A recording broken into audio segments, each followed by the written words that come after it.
আসসালামু আলাইকুম কৃষক ভাইরা কেমন আছেন? আশা করি সবাই ভালো আছেন। তো আমি এখন বসে আছি আমার এক ভাইয়ের কালিজিরির জমিতে।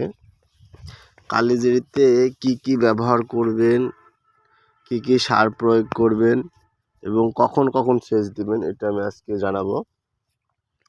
এই কালিজিরিতে যখন আপনি বীজ রোপণ করবেন জমিতে তখন এটা সেচ প্রয়োগ করে দিতে হবে। তারপরে 7 দিন পরে আরও একটা সেচ প্রয়োগ করতে হবে। তখন কোনো সার দেওয়া লাগবে না, দ্বিতীয় সেচ চলে গেল।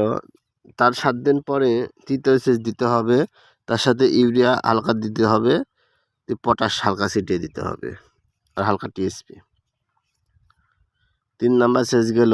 4 নাম্বার সেচে যখন 4 পাতা 5 পাতা হবে তখন আরেকটা সেচ দিতে হবে। এখানে দিতে হবে ইউরিয়া, ডিএপি, টিএসপি, পটাশ, এগুলো দিয়ে সেচ প্রয়োগ করতে হবে 4 নাম্বার সেচ। 5 নাম্বার যখন গাছটা আপনার এত বড় হয়ে যাবে, যে এত বড়, যে এখান থেকে এত বড় যখন হয়ে যাবে তখন সেচ দিতে হবে একটু বেশি করে। আমি যা বললাম, টিএসপি, পটাশ, ডিএপি,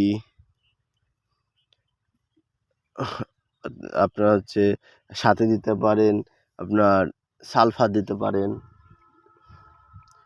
এগুলা দিয়ে 5 নাম্বার সেচটা দিয়ে দিতে হবে। 6 নাম্বার সেচে তেমন কিছু দেওয়া লাগে না, হালকা ইউরিয়া ছিটালে হয়ে যায়। আর আগামীকাল 7 নাম্বার সেচ হবে এই জমিতে আর কিছু দেওয়া লাগবে না। তো এভাবে আস্তে আস্তে গাছগুলো বেড়ে যাবে, এরপর আর কোনো পানি দেওয়া লাগবে না। আর আকাশের যদি বৃষ্টি হয় তাহলে তো আরোই ভালো। এটাতে কোনো আকাশের বৃষ্টি পড়ে না এখনো। দেখেন জায়গা যেমন ফল চলে এসেছে, জায়গা ফল চলে আসছে, যে ফুলের ভিতরে ফল চলে আসছে। তো আপনারা এভাবেই কালিজিরা আবাদগুলো করতে পারবেন।